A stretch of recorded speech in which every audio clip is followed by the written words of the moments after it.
Hello guys, ഇന്ന് കൊല്ലം വരെ പോകുന്നൊരു വീഡിയോ ആണ്. രാവിലെ തന്നെ 2 സാരി തേക്കാനുണ്ടായി. അത് ഞാനും അച്ഛനും കൂടെയാണ് കേട്ടോ തേക്കാൻ കൊടുക്കാൻ പോയെ. ഞാനും ചേട്ടനും കൂടി ഉച്ചയായപ്പോഴത്തേക്കും സാരി പോയി മേടിച്ചു. പിന്നെ റെഡിയായി പോവാൻ നിൽക്കായിരുന്നു കേട്ടോ. 1:30 ആയപ്പോഴത്തേക്കും നമ്മൾ ഇറങ്ങിയായിരുന്നു. പോകുന്ന വഴിക്ക് 2 പേരെ കൂടെ പിക്ക് ചെയ്യണമായിരുന്നു കേട്ടോ. പിന്നെ ഞങ്ങൾ അവിടെ എത്തി. അച്ഛന് ബൈ ഒക്കെ പറഞ്ഞു. അവിടെ എത്തിയപ്പോൾ തന്നെ ബസ് കിട്ടി കേട്ടോ. നമ്മൾ സ്റ്റേഡിയത്തിന്റെ അവിടെയാണ് ഇറങ്ങുന്നത്. വലിയ ബ്ലോക്കും കാര്യങ്ങളൊന്നും ഇല്ലാത്തതുകൊണ്ട് പെട്ടെന്ന് തന്നെ അവിടെ എത്തി കേട്ടോ. ഇന്ന് മെട്രോയ്ക്കാണ് നമ്മൾ സൗത്തിലേക്ക് പോകുന്നത്. ടിക്കറ്റ് ഒക്കെ എടുത്ത് വന്നപ്പോഴത്തേക്കും തന്നെ ഒരു മെട്രോ പോയിട്ടുണ്ടായിരുന്നു കേട്ടോ. പിന്നെ കുറച്ച് നേരം അവിടെ വെയിറ്റ് ചെയ്യണമായിരുന്നു.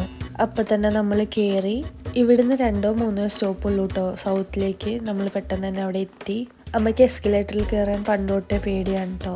പണ്ടൊരു തവണ വീണേ പിന്നെ എത്ര വിളിച്ചാലും അമ്മ വരത്തില്ല കേട്ടോ. റെയിൽവേ സ്റ്റേഷൻ്റെ അവിടെ എത്തിയപ്പോഴത്തേക്കും അത്യാവശ്യം നല്ല തിരക്കുണ്ടായിരുന്നു കേട്ടോ. ടിക്കറ്റൊക്കെ വിഷ്ണു ചേട്ടൻ എടുത്തിട്ടുണ്ടായിരുന്നു കേട്ടോ. പിന്നെ നമ്മൾ വിഷ്ണു ചേട്ടൻ്റെ അടുത്തേക്ക് പോകുമായിരുന്നു. അമ്മയെ എസ്കലേറ്ററിൽ ഇടിച്ച് കയറ്റിയതിൻ്റെ വിഷമവും പേടിയാണ് കേട്ടോ ഈ കാണുന്നത്.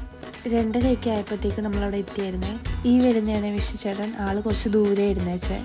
4 മണിക്ക് ട്രെയിൻ എടുക്കുന്നതുകൊണ്ടിട്ട് തന്നെ നമ്മളെല്ലാവരും കുറച്ച് പോപ്കോണൊക്കെ കഴിച്ച് അങ്ങനെ ഇരുന്നു കേട്ടോ. കുറച്ച് കഴിഞ്ഞപ്പോഴത്തേക്കും ചേച്ചിയും വന്നു കേട്ടോ. ആൾക്ക് ക്ലാസ് ഉണ്ടായിരുന്നു. അത് കഴിഞ്ഞിട്ടാണ് ആൾ വന്നത്. ഈ കിടക്കുന്ന ട്രെയിനിലാട്ടോ നമ്മൾ ആലപ്പുഴ വരെ പോകുന്നത്. ഒരു ജ്യൂസ് ട്രൈ ചെയ്യാൻ കൊടുത്തിട്ട് അമ്മക്ക് ഇഷ്ടപ്പെട്ടില്ല കേട്ടോ. അതിൻ്റെ എക്സ്പ്രഷനാണിത്. പിന്നെ അത് അമ്മ അപ്പം തന്നെ രാജിക്ക് ട്രൈ ആക്കാൻ കൊടുത്തിട്ടോ.